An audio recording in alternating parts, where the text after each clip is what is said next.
ભગવાન સ્વામિનારાયણ આ પૃથ્વી ઉપર પધાર્યા અને એમને આપણને એમનો ઉપદેશ વચનામૃતમાં જે આપ્યો છે, એટલે કે એમણે આપેલો જે ઉપદેશ સંતોએ ગ્રથિત કર્યો છે, એમાં અનેક ઠેકાણે મહારાજે પોતે સંત મહિમાની વાત લખી છે,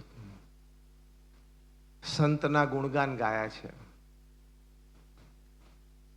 કોઈ જગ્યાએ સંત શબ્દ વાપર્યો છે, કોઈ જગ્યાએ સત્પુરુષ શબ્દ વાપર્યો છે, કોઈ જગ્યાએ એકાંતિક શબ્દ વાપર્યો છે, કોઈ જગ્યાએ ભગવાનના ભક્ત એવો શબ્દ વાપર્યો છે, કોઈ જગ્યાએ પરમ એકાંતિક સંત એવો શબ્દ વાપર્યો છે.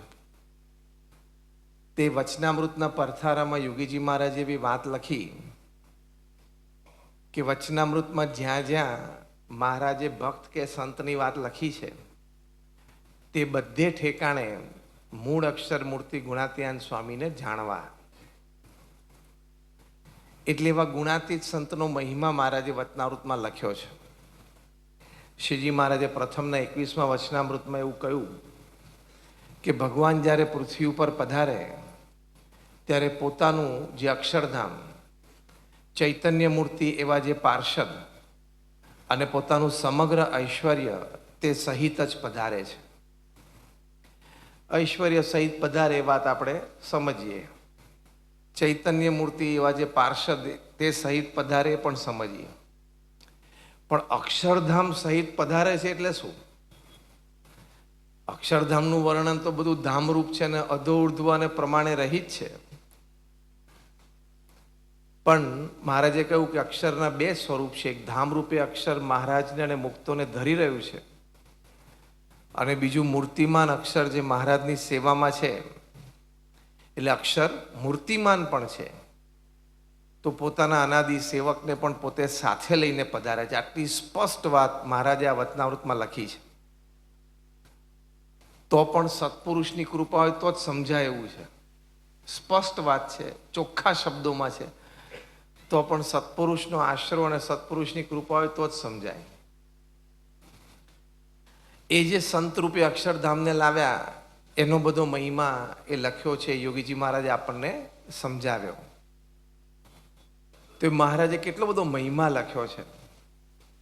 ગઢડા પ્રથમનું 27મું વચનામૃત છે, એમાં શ્રીજી મહારાજે કહ્યું કે એવા સંત છે એમની આંખમાં જોનારા ભગવાન છે, માટે તો બ્રહ્માંડના સર્વે જીવોની આંખને વિશે પ્રકાશ કરવાને સમર્થ થાય છે. પછી એમ લખ્યું કે એવા સંત છે એના પગમાં ચાલનારા ભગવાન છે, માટે એ તો બ્રહ્માંડના સર્વે જીવોના પગને વિશે ચાલવાની શક્તિને પોષણ કરવાને સમર્થ થાય છે. પછી આગળ મહારાજ કહે છે કે એમ એ સંતની સર્વે ઇન્દ્રિયોમાં ભગવાન રહ્યા છે, માટે તો બ્રહ્માંડના સર્વે જીવોની ઇન્દ્રિયોને પ્રકાશ કરવાને સમર્થ થાય છે. અને પછી મહારાજે લખ્યું કે એમ એ સંત છે એ જગતના આધારરૂપ છે. સંતને જગતના આધારરૂપ છે એવી વાત મહારાજે આ ગઢડા પ્રથમના 27મા વચનામૃતમાં સમજાવી છે. 10 જ વચનામૃત પછી પ્રથમનું 37મું વચનામૃત છે, એમાં શ્રીજી મહારાજ આવો જ સંત મહિમા કહે છે, અને કહે છે કે એવા સંત જેને 11 પદવીનું વચનામૃત છે, મહારાજે લક્ષણ વર્ણવ્યા અને પછી મહિમા ગાતા એવું લખ્યું કે એવા સંતનું દર્શનને તો પણ અમે પણ ઈચ્છીએ છીએ.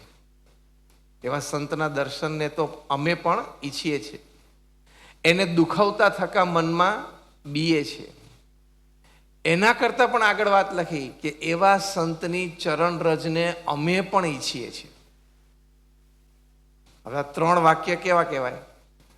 એવા સંતની ચરણ રજને અમે ઈચ્છીએ છીએ. કોણ બોલે છે આ? પૂર્ણ પુરુષોત્તમ નારાયણ ભગવાન સ્વામિનારાયણ. એવા સંતના દર્શનને અમે ઈચ્છીએ છીએ, અને એવા સંતને દુખાવતા થકા અમે બીએ છીએ. તો કેટલો બધો સંત મહિમા લખ્યો છે. અગેન વચનામૃતના પરથારામાં યોગીજી મહારાજના શબ્દો આપણે યાદ રાખવાના કે વચનામૃતમાં જ્યાં જ્યાં મહારાજે સંત કે ભક્ત કે સત્પુરુષ શબ્દ વાપર્યો છે, એ બધે ઠેકાણે મૂળ અક્ષર મૂર્તિ ગુણાતીયાન સ્વામીને જાણવા, એટલે કે આપણી ગુણાતીત પરંપરાને જાણવા. આટલો બધો મહિમા મહારાજે સંતનો લખ્યો છે. અને પરોક્ષમાં પણ વચનામૃત સિવાય, વચનામૃત તો આપણને 200 વર્ષથી 250 વર્ષથી પ્રાપ્ત થયું. એ પહેલાં પણ ભાગવતમાં, ઉપનિષદોમાં, ગીતામાં સંત, સ્થિત પ્રજ્ઞ પુરુષ એવા શબ્દો સાથે ખૂબ મહિમા લખેલો છે. એટલે વાત તો એ સાચી છે. આપણને ઓછી વધતી સમજાય, શ્રદ્ધા અને સાધનાથી ધીમે ધીમે સમજાય, પણ આ વાત તો સાચી છે. ગુણાતીયન સ્વામીએ પોતે પણ પોતાની વાતોમાં આવી રીતે સંતના લક્ષણ અને મહિમાની ખૂબ વાતો લખી. સ્વામીએ કહ્યું કે અમે તો કોટી કલ્પ થયા જોઈએ છીએ.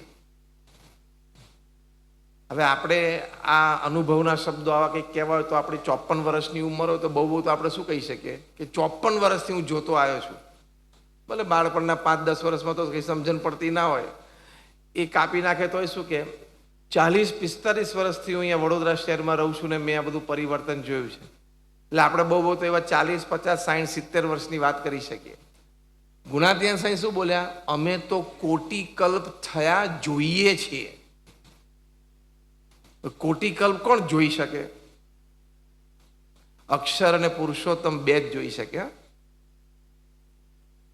જીવથી માંડીને પ્રકૃતિ પુરુષ સુધી કોઈ કોટી કલ્પ ના જોઈ શકે અને બોલી પણ ના શકે. જોવે નહીં પછી બોલે ક્યાંથી?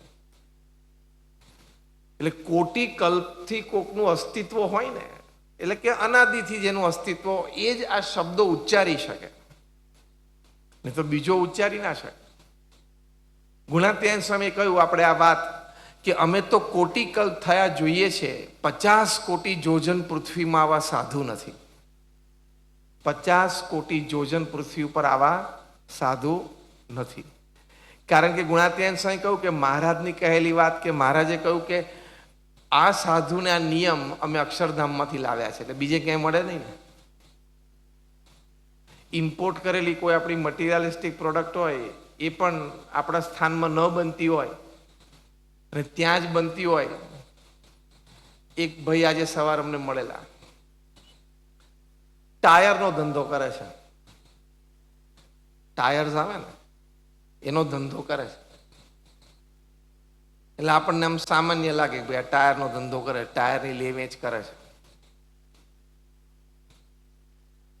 પછી સાહજિક વાર્તાલાપમાં બધી વાત થઈ કે એમના 2 સંતાનો, એક લંડનમાં ફિઝિયોથેરાપી કરે છે, એક ત્યાં બોસ્ટન યુનિવર્સિટીમાં રિસર્ચ કરે છે, ફાર્મસી કર્યા પછી. આવી એમને વાત કરીને મને એમ થયું કે ટાયરનો ધંધો કરતા હશે પણ બીજો કંઈ કરતા હોવા જોઈએ, નહીં તો આટલું બધું પહોંચે નહીં. એટલે કે તમારા એક જ બિઝનેસ કે બીજો કંઈ કરો છો? એટલે પહેલી વાર મળતા હતા અને વાર્તાલાપ થતો હતો. તો મને કે ના, મારા એક જ ધંધો ટાયરનો જ. એ મારા મોઢા ઉપર આશ્ચર્ય પામી ગયા કે આમના મનમાં શું લાગે છે. એટલે એમને એમના મોબાઈલમાં અમને બતાવ્યું, સ્વામી આ બધા ટાયર્સ અમે મેક્સિકોથી, યુએસથી, જાપાનથી, ચાઇનાથી હું ઇમ્પોર્ટ કરું છું, આવા બધા ટાયર્સ. એમ કે સ્ક્રીન ઉપર એને મને ટાયરના ફોટા, નીચે બધા ટાયરના ભાવ લખેલા. પહેલો ભાવ લખેલો 42 લાખનું એક ટાયર. એટલે મને આંખમાં ફ્લિકર આવી ગઈ. 42.5 lakhs પર ટાયર. પછી એમ બીજે એક બે એમને સ્ક્રોલ કર્યા, 35 લાખ, 38 લાખ. તો મેં કહું આ બધા ટાયર પેલા એરક્રાફ્ટમાં વપરાય એ ટાયર છે? કારણ કે આપણે તો આમાં કંઈ ખ્યાલ ના હોય એટલે સાજી પૂછતા હતા. મેં કહું એરક્રાફ્ટ ના, કે એમાં તો સસ્તું વપરાય, પેલું 15-20 લાખ વાળું વપરાય. હું આ શેમાં વપરાય તો 42 લાખ વાળું? તો કે 300 ટનનો લોડ લઈને જે ડમ્પર ચાલે ને, એ ડમ્પર છે ને 16 થી 18 કરોડનું હોય, એમાં 42 લાખનું ટાયર લાગે. હવે આ બધી નવી જ વાતો આજે જાણી. બોલો, પરદેશી વાતો કહેવાય ને. ગુણાતીયન છે કે આ પરદેશી સાધુ છે. આ નહીં, અમને આ સાધુ આ લોકમાં છે જ નહીં. હવે અમે વાત કરી, તમારામાંથી ઘણા બધા પહેલી વાર જિંદગીમાં સાંભળ્યું હશે. મેં આજે જિંદગી પહેલી વાર સાંભળ્યું 42 લાખનું ટાયર હોય પૃથ્વી ઉપર. અને પાછું એને એમ કહું છું કે આ તમે એરક્રાફ્ટમાં વાપરતા હશો એ હશે ને, કે એરક્રાફ્ટ તો લેન્ડ થાય, ઉપડે, ટેક ઓફ થાય, કેટલા પ્રેશરથી એ લેન્ડ થાય, કેટલો લોડ લઈને લેન્ડ થતું હોય, પાછું એટલી સ્પીડમાં જતું હોય. ના કે એમાં તો સસ્તા વપરાય છે 15-20 લાખ વાળા કે. બોલો, શબ્દો તો જુઓ તમે. એટલે આ લોકમાં પણ ઘણી બધી એવી વાતો છે જે આપણે સાંભળી નથી, અથવા તો પ્રથમવાર આવી સાંભળીએ ને તો આપણને આમ આશ્ચર્ય રહ્યા કરે કે આવું હોય.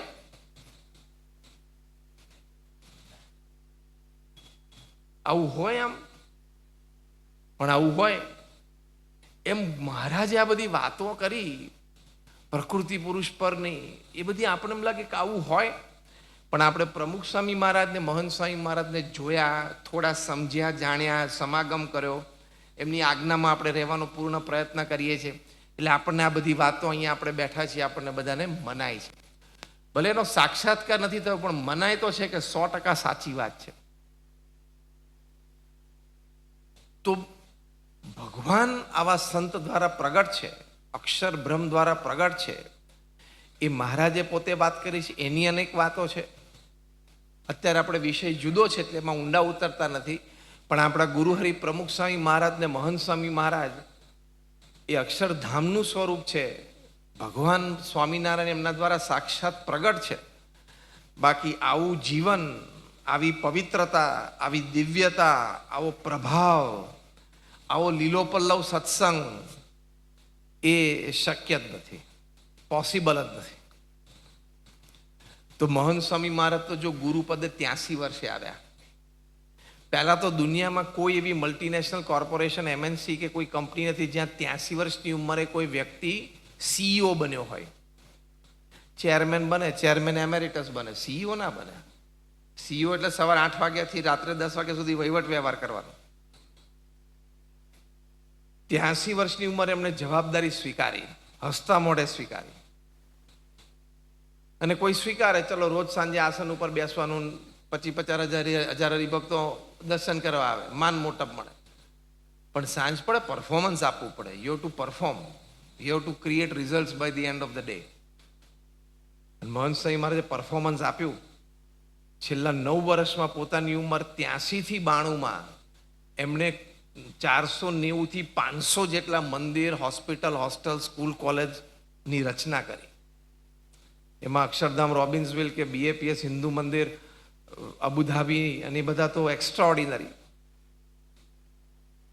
એટલે દર 6ઠ્ઠા દિવસે અત્યારે BAPSમાં ઉદ્ઘાટન થાય છે. એવું આદર્શ જીવન સ્વામીએ મહંત સ્વામી મહારાજના જીવન ચરિત્ર લખે છે, એમાં નોંધ્યું છે. દર 6ઠ્ઠા દિવસે. અને આપણે ઘરમાં વોશ બેસિનમાં નળ લીક થતો હોય ને, ટપકતો હોય ને, પ્લમ્બરને આવતા કેટલા દિવસ થાય છે ને ચેક કરજો. ટપકતા નળ ઉપર કપડું બાંધીને ચલાવી લેવું, એવું કપડું બાંધ્યું હોય એ આપણને બધાને અનુભવ હશે. બોલો. અને કપડાવાળો નળ વાપર્યો હોય એ બધાને અનુભવ હશે. હા કે ના?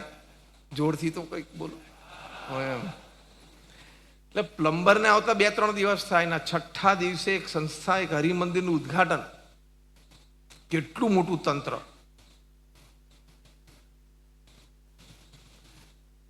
તો એ ભગવાનનું ઐશ્વર્ય, ભગવાનનો પ્રતાપ એમના સંકલ્પે થાય છે.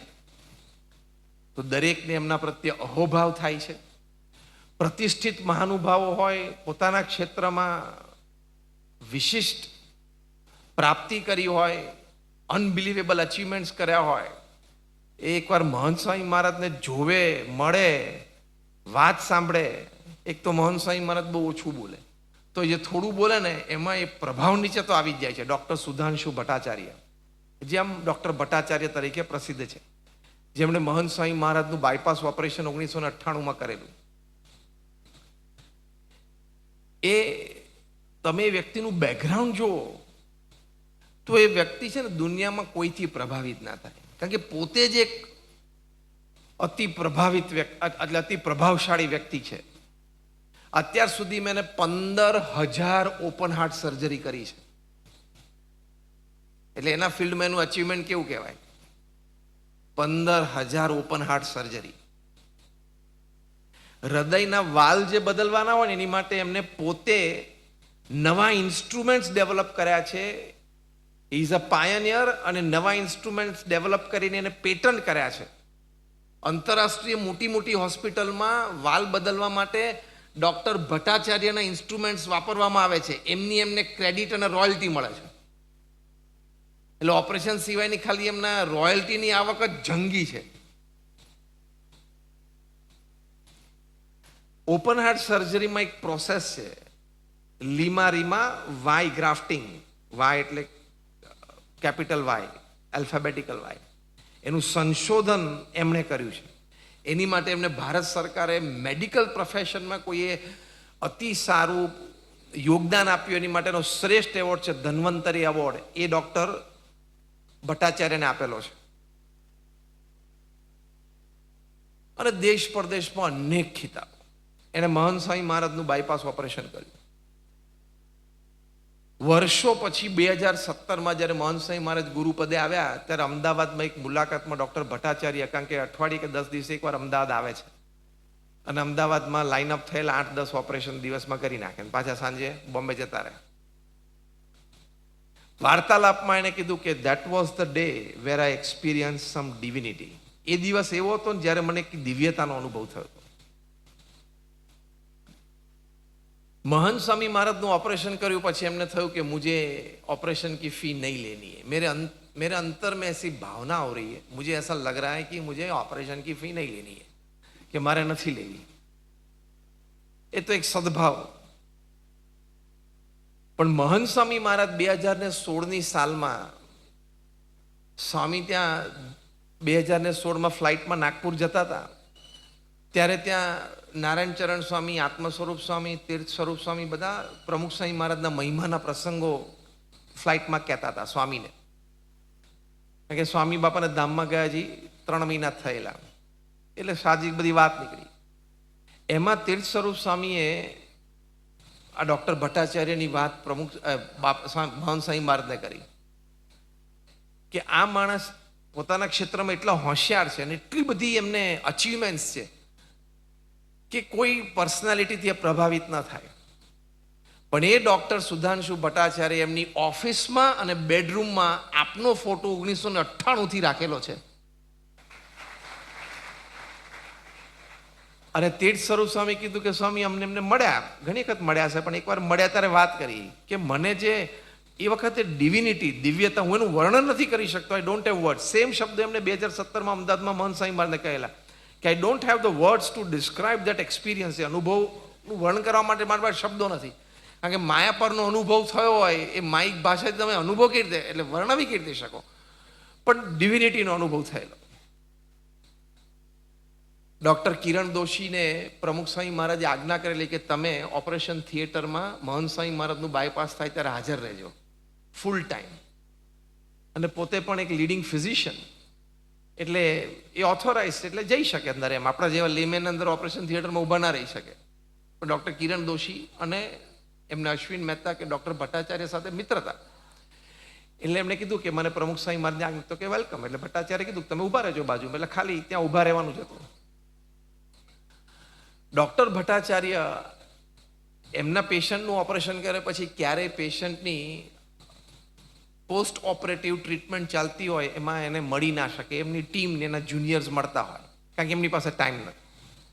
પણ મહંત સ્વામી મહારાજને પોસ્ટ ઓપરેટિવ ટ્રીટમેન્ટમાં જોવા માટે રોજ આવતા. ડૉક્ટર કિરણ દોશીએ મહંત સ્વામી મહારાજ ગુરુપદે આવ્યા પછી આ પ્રસંગ કાઢ્યો કે બાયપાસ ઓપરેશન મહંત સ્વામી મહારાજનું 1998માં થયું. પછી એક પોસ્ટ ઓપરેટિવ ટ્રીટમેન્ટ વિઝિટ વખતે ડૉક્ટર ભટ્ટાચાર્યએ ડૉક્ટર કિરણ દોશીને કહેલું કે doctor Doshi, take this words from me today, he will succeed પ્રમુખ સ્વામી. 1998માં ભટ્ટાચાર્યએ ડૉક્ટર કિરણ દોશીને કીધું કે મારા શબ્દો તમે યાદ રાખજો, પ્રમુખ સ્વામી મહારાજ પછી આ ગુરુપદે આવશે. પણ બાપા હાજર હોય ત્યારે સ્વાભાવિક આવી વાત ન થાય. પણ પ્રમુખ સ્વામી મહારાજ ધામમાં પધાર્યા પછી ડૉક્ટર કિરણ દોશીએ પ્રસંગ બહાર કાઢ્યો કે 1998માં મને ભટ્ટાચાર્ય આવું કીધેલું. કેટલા પ્રભાવિત થયા હશે, એમને કેટલી અનુભૂતિ થઈ હશે. મેં કહ્યું આવા મોટા માણસ તો પહેલાં તો કોઈનાથી પ્રભાવિત ના થાય, કારણ કે પોતાના કાર્યક્ષેત્રમાં જ એનું બહુ જ મોટું નામ હોય. અને કદાચ પ્રભાવિત થાય, if he gates impressed, express ના થાય. પણ આ તો એકદમ એક્સપ્રેસ થઈ ગયા. તો મહંત સ્વામી મહારાજ આપણા ગુરુ એવા એ સત્પુરુષ કે એમાં ભગવાન પ્રગટ છે, એટલે એમના સાહજિક સાનિધ્યથી આવી અનુભૂતિ થાય. ત્યારથી માંડીને સામાન્ય માણસ સુધી અનેક આવા પ્રસંગો છે દેશ પરદેશમાં, irrespective to caste, creed, colour, religion, nationality, કે મહંત સ્વામી મહારાજના સાનિધ્યમાં આવો અનુભવ થયો હોય. 2017ની સાલમાં મહંત સ્વામી મહારાજ અમેરિકા પધારેલા. ત્યાં કેટસ્કિલ્સ માટે ન્યૂજર્સીથી ઉપર સંત શિબિરનો કાર્યક્રમ રાખેલો હતો, એટલે સ્વામી પણ ત્યાં લગભગ અઠવાડિયું રહેલા. આ જ જગ્યાએ 1996માં પ્રમુખ સ્વામી મહારાજે બાળ શિબિર, કિશોર, યુવા શિબિરો કરેલી. તો ત્યાં રોજ સાંજે મહંત સ્વામી મહારાજ વોકિંગ કરવા માટે, ત્યાં જ કન્વેન્શન સેન્ટર બહુ મોટું હતું, ત્યાં એક અશોકન રિઝર્વોયર બહુ મોટું તળાવ હતું. તો ત્યાં તળાવના કિનારે મહંત સ્વામી મહારાજ વોકિંગ કરતા હતા અને બધા સંતો દર્શન માટે બેઠા હોય, કીર્તનો ગવાતા હોય.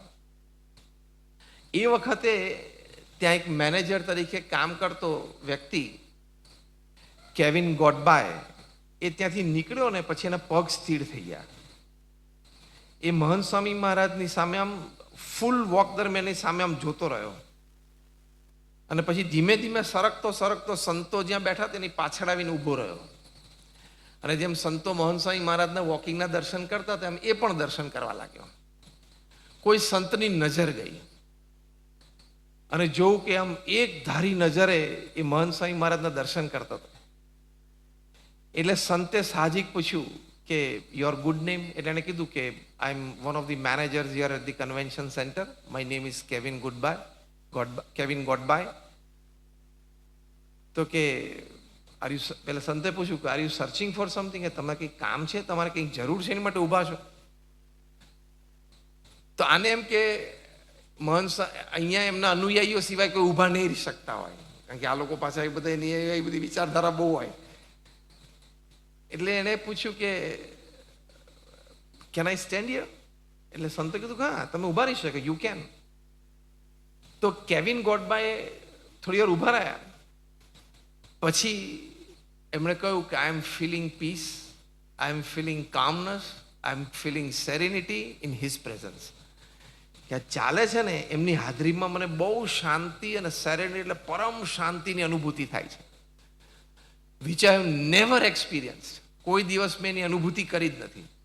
તો મહંત સ્વામી મહારાજે જે કંઈ 25-30 મિનિટ વોકિંગ કર્યું હશે અને 5-10 મિનિટ મોડો થોડા, પણ 15-20 મિનિટ સુધી એ કેવિન ગોડબાય ત્યાં ઊભો રહ્યો.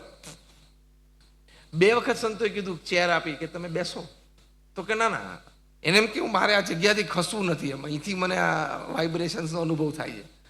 તો ત્યાં એ ઊભા રહ્યા અને એમને અનુભૂતિ થઈ. પછી તો સંતો એમને બોલાવ્યા હતા કે તમને નજીકથી એમના દર્શન આશીર્વાદનો પણ લાભ મળશે, કારણ કે આવા મુમુક્ષુ હશે, કોઈ પુણ્યશાળી આત્મા હશે અને કંઈ પુણ્ય ઉદય થઈ ગયા હશે. તે મહંત સ્વામી મહારાજ પાસે બીજે દિવસે સવારે કે સાંજે આવ્યા હતા. મહંત સ્વામી મહારાજના પ્રસંગની વાત કરીશ. મહંત સ્વામી મહારાજ એમને આશીર્વાદ પણ આપ્યા. તો જો દર્શન માત્રથી આવી અનુભૂતિ, જેમ અત્યારે અહીંયા આપણને કોઈ આમ કીડી દેખાતી નથી, પણ તમે એક સાકરનો કટકો મૂકો એટલે 5-15-25 મિનિટમાં આપણા ઘરમાં તમે એમ પ્રયોગ કરો તો 5-15-25 મિનિટમાં 5-15 કીડીઓ ગોઠવાઈ જાય અને એની લાઈન પણ ગોઠવાઈ જાય આખી. અને જે કીડી પહેલાં આવે પાછી જઈને બધાને મેસેજ પણ આપી દે. આમ એકબીજાને તમે જોજો કીડી આમ ટચ કરીને આગળ જાય, આમ ટચ કરીને આગળ જાય, એમાં બધો ડેટા ટ્રાન્સફર થાય. ગૂગલ મેપ કે આ બાજુ નોર્થ વેસ્ટ 10 ડિગ્રી ઉપર સાકરનો કટકો પડ્યો છે, ગો. પરફેક્ટ ગૂગલ મેપ ક્યાં આમ કરતી ત્યાં જ પહોંચી જાય. વૈજ્ઞાનિકોના રિસર્ચ પ્રમાણે તો એન્ડ્સ આર વેરી ઇન્ટેલિજન્ટ, કે કીડીઓ છે ને બહુ જ ઇન્ટેલિજન્ટ પ્રાણી છે. એ નાનું છે અને એને કોઈ એવી પણ બહુ જ બુદ્ધિશાળી છે અને કમ્યુનિટીમાં રહે છે, એ લોકોની ગ્રુપિંગ હોય, એ લોકોમાં પણ લીડરશિપ છે, એ બધું બહુ મોટી રિસર્ચ થયેલી છે. પણ ટૂંકમાં આ તો એમ કે કીડીઓ બધી ભેગી થઈ જાય. હવે કીડીઓ સાકરના કટકા પાસે ભેગી થાય છે એનું કારણ શું? સાકરના કટકાનો આકાર? ના. સાકરના કટકાનો રંગ? ના. શેને લઈને ભેગી થાય છે? ગળપણ, મીઠાશ, બરાબર? આ જવાબ અડધો છે. ગળપણ કે મીઠાશ એ જવાબ અડધો છે. આખો જવાબ શું છે? કીડીઓ સાકરના કટકા પાસે ભેગી થાય છે એનું કારણ ગળપણ, અને ગળપણ સિવાય કાંઈ નહીં. Second half is more important. બીજો અડધો જવાબ છે ને એ વધારે અગત્યનો છે. મીઠાશ ઘણામાં હોય પણ મીઠાશ સિવાય કાંઈ ના હોય ને એ ઇમ્પોર્ટન્ટ છે. ઘણા બધાને આપણે મીઠાશ ભેગી થોડીક બીજી બધી વાતો હોય, સ્વભાવ હોય, એ મીઠાશ સિવાય બીજી વાત. પણ સત્પુરુષમાં મીઠાશ અને મીઠાશ સિવાય કાંઈ નહીં. Second part of the answer is important. એ વધારે અગત્યનું. એ મહંત સ્વામી મહારાજમાં આધ્યાત્મિકતા, હવે આધ્યાત્મિકતા ઓછાવંતાઓ છે, ઘણા બધામાં હોય. ત્યાગીમાં પણ હોય ને ગ્રહસ્થમાં પણ હોય, અને અનેક સંપ્રદાયોમાં હોય. જે સાધના શુદ્ધ ભાવે કરતા હોય એમાં ઓછી વધતી આધ્યાત્મિકતા હોય. પણ આધ્યાત્મિકતા સિવાય કાંઈ ન હોવું, that is a different category. એ કક્ષા એ જુદી છે. તેવી અનુભૂતિ થાય. મહંત સ્વામી મહારાજ 2017માં પ્રથમ વખત લંડન પધાર્યા. ગુરુપદે આવ્યા પછી 6-8-10 મહિના પછી સ્વામી પહેલા આફ્રિકા ગયેલા અને પછી પાછા ઇન્ડિયા આવીને પાછા લંડન યુએસની ધર્મયાત્રાએ પધાર્યા. ત્યાં લંડનમાં પધાર્યા અને મંદિરે પધાર્યા ત્યારે સ્વાગત સભા હતી ને મહંત સ્વામી મહારાજ હાથમાં ઠાકોરજી લઈને પુષ્પ પાંદડીઓનો પગ હતો એની ઉપર ચાલતા હતા. એ સ્વાગત સભાનું લાઈવ વેબકાસ્ટ હતું, એટલે દેશ પરદેશમાં બધા હરિભક્તો જોઈ શકે. એમાં કેનેડામાં એક ટેલિકોમ કંપની છે સોકી, SOKI, સોકી. એ આ મોબાઈલ ફોન ડિવાઇસ મેનેજમેન્ટના બધા સોફ્ટવેર્સ ડિઝાઇન કરે છે. ત્યાં આપણો બહુ સારો યુવક કપિલ ચોથાણી એ જોબ કરે છે. આ કપિલ ચોથાણીએ પોતાનો અનુભવ આ સ્વાગત સભાના વેબકાસ્ટ દર્શનની એણે ગુણસાગર સ્વામીને વાત કરી.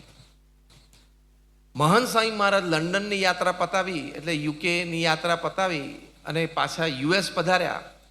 ત્યારે એટલાન્ટા પધારેલા ત્યારે ગુણસાગર સ્વામીએ જાહેરમાં મહંત સ્વામી મહારાજના ભોજન દર્શન વખતે આ પ્રસંગ કહ્યો કે સ્વામી, આપણો આ યુવક છે કપિલ ચોથાણી, એ આ સોકી કંપનીમાં સારા એક્ઝિક્યુટિવ તરીકે જોબ કરે છે. લંડનમાં જે આપની સ્વાગત સભા થઈને આપ ગાડીમાંથી ઉતર્યા અને સભા મંડપમાં આપે પ્રવેશ કર્યો, એ એણે અહીંયા કેનેડામાં બેઠા બેઠા લાઈવ વેબકાસ્ટ baps.org ઉપર જોયું. કપિલે બહુ આમ નિષ્કપટ ભાવે ગુણસાગર સ્વામીને વાત કરેલી કે પ્રમુખ સ્વામી મહારાજ ધામમાં પધાર્યા પછી જે રીતે મન મારું પ્રમુખ સ્વામી મહારાજમાં જોડાયેલું હતું એવા મહંત સ્વામી મહારાજમાં જોડાતું નહોતું. સિદ્ધાંતિક રીતે ફૂલ એક્સેપ્ટન્સ હતું કે સત્પુરુષનું પ્રાગટ્ય છે જ અને મહારાજ ગયા નથી, પણ મને જે પર્સનલી જોડાવું જોઈએ એ ક્લિક નહોતું થતું. બુદ્ધિથી મેં સ્વીકાર કરી લીધેલો કે આપણા સંપ્રદાયનો સિદ્ધાંત છે કે સત્પુરુષ પૃથ્વી ઉપરથી જતા જ નથી ને પ્રગટ રહે છે. એટલે મહંત સ્વામી મહારાજ દ્વારા મહારાજનું પ્રાગટ્ય છે ને એ આપણા ગુરુ છે. એ વાતમાં કોઈ મીનમેક નહોતો, પણ મારું પર્સનલી જે મન જોડાવું જોઈએ ભક્તિમાં, માનસી પૂજામાં, એ નહોતું જોડાતું. એટલે બહુ ફ્રેન્કલી એને વાત કરી. પણ મહંત સ્વામી મહારાજને ઠાકોરજી હાથમાં લઈને સ્વાગત સભામાં એ પટ્ટા પર મેં ચાલતા જોયા ત્યારે એકદમ જ મારા શરીરના બધા રૂવાણા ઊભા થઈ ગયા અને મને એકદમ અહોભાવ છલકાઈ ગયો. મારી આંખમાં આંસુ આવી ગયા અને મારું મન કબૂલી ગયું કે આ પ્રમુખ સ્વામી મહારાજ જ છે. હું આ અહોભાવમાં તો એ મારો મેનેજર, વ્હાઇટ કેનેડિયન મેનેજર, એ દૂર બેઠો બેઠો જોઈ રહ્યો હશે એટલે ઊભો થઈને મારા ડેસ્ક ઉપર આવ્યો અને મારા ખભા ઉપર હાથ મૂકીને કે Kapil, you are getting over emotional, તું આમ બહુ ઇમોશનલ થઈ ગયો એવું લાગે છે. એટલે કે ત્યારે એકદમ હું આમ સજાગ થયો. પછી કે વોટ આર યુ વોચિંગ એમ કરીને એ પણ, હું બેઠો તો મારી પાછળ ઉભા રહીને મારા ખભા ઉપર હાથ મૂકીને એ પણ જોવા માંડ્યા. અને મહંત સ્વામી મહારાજ હાથમાં ઠાકોરજી લઈને ત્યાં લંડનમાં સભા મંડપમાં ચાલતા ચાલતા મંચ પાસે આવી રહેલા. તો એનો વ્હાઇટ કેનેડિયન મેનેજર કપિલને કહે છે કે Kapil, can you zoom his face? એનું ફેસ તું ઝૂમ કરી શકે? તો કપિલ કે એ મને ફાવતું નથી, એ મને ખબર નથી કે લાઈવમાં થાય કે ના થાય, વોટ એવર. એટલે કપિલ એને પૂછ્યું કે why sir you are asking me to zoom his face, અને ફેસ ઝૂમ કરવાનું કેમ કહો છો? તેને વ્હાઇટ કેનેડિયન મેનેજરે કીધું, આમ બાજુમાં ખુરશી હતી ને, આમ પુલ કરીને બાજુમાં બેઠા, કે his eyes are full of divinity, his face has a sparkle, I think he is an angel upon this earth. એના વ્હાઇટ કેનેડિયન મેનેજરે શું કીધું કે એમની આંખોમાં જે દિવ્યતા છે ને, એમની મુખારબિંદુ પર જે તેજ છે ને, એ પૃથ્વી ઉપર કોઈ ફરિશ્તા, એન્જલ એટલે ફરિશ્તા એટલે કે એવા કોઈ ભગવાનના દૂત એ કોઈ આવ્યા નથી ને. એટલે કપિલને તો એમ થયું કે યાર હું હજી ક્લેરિટી, મને આમ ક્લેરિટી માટે મનમાં પ્રશ્ન હતો, મને આમ લાગ્યું ને થયું આ તો પહેલી વાર દર્શન કરે છે, એને સ્વામિનારાયણનો કે પ્રમુખ સ્વામી મહારાજનો કોઈ યોગ નથી, કોઈ સંપ્રદાયનો પરિચય નથી. તો મને જે અનુભૂતિ થઈ મારા મેનેજરને થઈ. ફરી વખત એને કપિલના પગ આમ હાથ આમ પગ થપાવીને કીધું કે Kapil, are you sure he is not an angel on this earth? કે તું શ્યોર છું કે નથી, કે છે જ? કપિલ કે છે જ, હી ઇઝ. તેણે કપિલને કીધું કે is he coming to Canada? તો કે yes, he is coming to Toronto. A Toronto આવવાના છે. તો એના વ્હાઇટ કેનેડિયન મેનેજરને કીધું કે you give me a promise.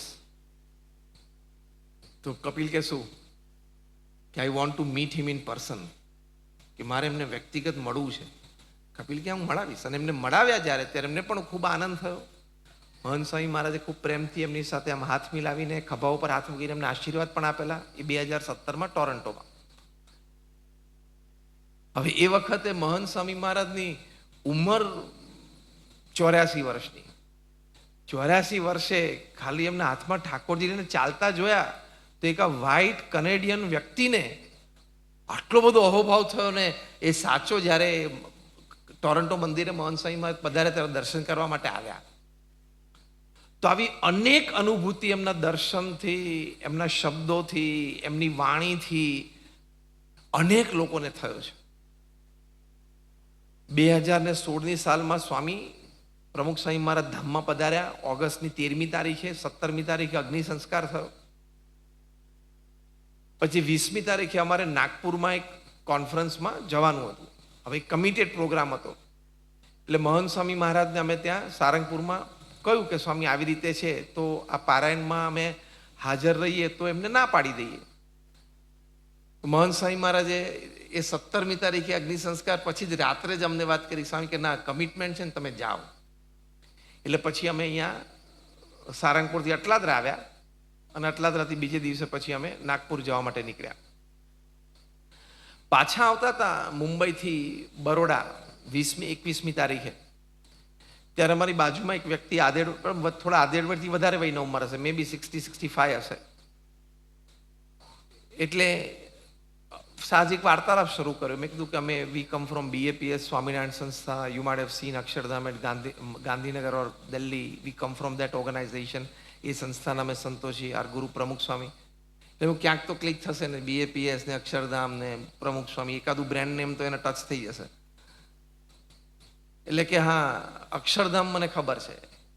એટલે અંગ્રેજી બોલતા હતા, એ સાઉથ ઇન્ડિયન હતા. એ કે હા, દિલ્હી અક્ષરધામ. પણ કે મારા વાઈફ ને મારા ડોટર એ અક્ષરધામ ગયા છે. આઈ હેવ નોટ વિઝિટેડ, પણ આઈ નો અબાઉટ ઇટ. મારા વાઈફ ને મારા ડોટર જઈને બહુ વખાણ કરતા હતા, બહુ મજા આવી એમને. મેં કીધું તમે મૂળ ક્યાંના છો? મેં કીધું તમે, તમારી લેંગ્વેજ પરથી લાગે તમે સાઉથ ઇન્ડિયન હશો. કે હા, એમાં કન્નડ, આઈ કમ ફ્રોમ કર્ણાટકા. એટલે પછી થોડો વાર્તાલાપ થયો. પછી મેં કીધું કે વોટ ડુ યુ ડુ? તો કે હું સાયન્ટિસ્ટ છું ઈસરો સાથે. સારું કહેવાય. પછી એકદમ એને ભાવથી કીધું કે I have the credit of working with Abdul Kalam for 22 years. 22 વર્ષ મેં ડૉક્ટર કલામ સાહેબ સાથે કામ કર્યું છે. એટલે આપણને લિંક બની ગઈ. એટલે મેં મારે હેન્ડબેગ, શોલ્ડર બેગમાંથી ટ્રાન્સેન્ડન્સ પુસ્તક કાઢ્યું. અમે 2-3 ટ્રાન્સેન્ડન્સ પુસ્તક ભેગી રાખી, કોઈ આવામાં સારા માણસ મળે ને તેને વાત થાય. એટલે મેં એને ચોપડી બધું ખુશ થઈ ગયા કે ઓ માય ગુરુ, એવું એ બોલ્યા કલામ. એટલે મેં પ્રમુખ સ્વામી મહારાજની ફોટા પર આંગળી મૂકીને મેં કીધું કે ઇઝ માય ગુરુ. તો કે દે મેટ ઇચ અધર. મેં કહ્યું not just met, they were friends. મને કે વોટ આર યુ ટોકિંગ, એમ કહીને તેમણે તમે ચશ્મા કાઢી નાખ્યા. એટલે એમ રિલેક્સ થવા માટે કે હવે મારે તમારી સાથે વાર્તાલાપ. ત્યાં સુધી ઔપચારિક ચાલતો હતો. કોઈ માણસ તમારી સાથે વાતચીત કરે એમ ચશ્મા કાઢીને ટેબલ ઉપર મૂકે ને સમજવાનું કે હવે વાર્તાલાપમાં ઇન્ટરેસ્ટેડ છે. એને જોયું કે ઇઝ ઇન્ટરેસ્ટેડ. એટલે પછી મેં 50મું પાનું કાઢ્યું ફિક્સ. કોઈને તમે ટ્રાન્સેન્ડન્સ પુસ્તક આપો ને 50મું પાનું ડાઈ બાજુ છે એ ખોલીને એનો બીજો પદ ને ત્રીજો ફકરો વંચાવવાનો. એમાં કલામ સાહેબે પોતાની અનુભૂતિ લખી છે પ્રમુખ સ્વામી મહારાજ કે આ Pramukh Swami has placed me in a god synchronous orbit. I don't need any manoeuvres. એની સ્પેસ ભાષામાં લખ્યું છે કે જેમ સેટેલાઇટને કોઈ મનુવરની જરૂર ના પડે એના ઓર્બિટમાં મૂકી દીધું એમ મને ભગવાનના ઓર્બિટમાં પ્રમુખ સ્વામી મહારાજે મૂકી દીધું. એ બધી વાત લખી છે. તે વાંચીને બહુ પ્રભાવિત થયા કે કલામ સાહેબે આવું લખ્યું છે પ્રમુખ સ્વામી મહારાજ માટે. પછી 2-4 મુલાકાતમાં જે વાર્તાલાપ થયો થોડી વાત નીકળી. પછી એકદમ દુઃખી હૃદય કે ઓ બટ હી પાસ્ડ અવે લાસ્ટ યર. કલામ સાહેબ ગયા વર્ષે ધામમાં ગયા 2015. મેં કહું આવર ગુરુ ઓલ્સો પાસ્ડ અવે જસ્ટ 6-7 days બેક. તો કે ઓ કેટલા શાર્પ આ માણસો. ત્યાં સુધીમાં અમારે BAPS સંસ્થા, આવી મોટી સંસ્થા, આંતરરાષ્ટ્રીય સંસ્થા, એ બધી પ્રવૃત્તિ, એ બધી પણ થોડી વાતો થયેલી. એટલે અડધો કલાક જેટલો વાર્તાલાપ ચાલે. એ બુદ્ધિશાળી માણસ તરત એમને પૂછ્યું કે યુ સે યોર ઓર્ગેનાઇઝેશન, એટલે કે આટલી મોટી તમારી સંસ્થા છે સો બિગ. તો મેં કહું હા, so many activities, so many institution. તો કે થોડી વાર આમ જોઈને પછી કે if you don't mind can I ask you question. તો કે હા. મેં કહું પૂછો you can ask a question. તો કે in your organization it is election or selection for the next guru. સ્વાભાવિક છે, કોઈના મનમાં પ્રશ્ન એમાં પૂછે, એમાં શું ખોટું છે કે તમારા સંપ્રદાયમાં નેક્સ્ટ ગુરુનું સિલેક્શન થાય છે કે ઇલેક્શન થાય? મેં કહું ના, સિલેક્શન થાય. મને કે હુ સિલેક્ટ? કમિટી? મેં કહું નો. તો કે હુ સિલેક્ટ? મેં ગુરુ હિમસેલ્ફ, ઓનલી હી નોઝ. ગુરુને જ ખબર હોય ને કે મારો વારસ કોણ છે. મને કે this is the best system in a spiritual organization. કોઈ પણ આધ્યાત્મિક સંસ્થા માટે આ બેસ્ટ સિસ્ટમ કહેવાય. પછી હસતા હસતા કે આમ ભાવથી પણ થોડા કટાક્ષથી એ કે ઇલેક્શન ના હોય ને તો જ એ સંસ્થાને સ્પિરિચ્યુઅલ ઓર્ગેનાઇઝેશન કહેવાય, બાકી સોશિયલ કહેવાય. ઇલેક્શન ના હોય તો જ સ્પિરિચ્યુઅલ કહેવાય ને આધ્યાત્મિક કહેવાય. એમ થોડો વાર્તાલાપ ચાલ્યો. પછી મને કે હુમ ડીડ હી સિલેક્ટ? એને કોણે સિલેક્ટ કરે? એટલે એમણે પ્રમુખ સ્વામી કોને સિલેક્ટ કર્યા? એટલે મેં મોબાઈલ ફોન કાઢીને સ્ક્રીન સેવરમાં એટલે એમને ફોટો બતાવ્યો. મેં કહું ફેસ હતો ને, હજી તો આમ ફોટો જોયો ને એમને તો એમની આંખ સ્થિર થઈ ગઈ. પછી આવા મોટા માણસ તો કંઈ તમારા પદાર્થને અડે નહીં, પણ એનાથી રહેવાનું નહીં. તો મારા હાથમાંથી એમને મોબાઈલ લઈ લીધો જોવા માટે નજીકથી. આમ પછી એકદમ ભાવથી કે his eyes are very expressive. એમની આંખો છે ને બહુ પ્રભાવશાળી છે. અને બીજું વાક્ય આમ મોબાઈલ આમ કેઝ્યુઅલી પાછો મારા હાથમાં આપીને કે હી ડિઝર્વ્સ ટુ બી યોર ગુરુ. એમની આંખો એટલી પ્રભાવશાળી છે, તમારા ગુરુ બનવાને આ વ્યક્તિ યોગ્ય છે. એટલે મેં એમને કીધું કે યુ પરફેક્ટલી રેકોગ્નાઇઝ હિમ. મેં કીધું તમે બહુ પરફેક્ટલી એમને રેકોગ્નાઇઝ કર્યા. તો એકદમ કેઝ્યુઅલી કે it's simple, his face tells that. લે મેં કીધું તમે બહુ સારી રીતે રેકોગ્નાઇઝ કરી લીધા કે આ તમારા ગુરુ બનવાને આ વ્યક્તિ યોગ્ય છે, સંસ્થાના ગુરુ બનવા માટે આ વ્યક્તિ યોગ્ય છે. તમે બહુ સારું આમ જાણી લીધું. તો એ શું બોલ્યા કે એ તો સિમ્પલ છે ને, એમના ફેસ પરથી ખબર પડી જાય છે કે તમારા ગુરુ હોય જ કે. લો આવા મોટા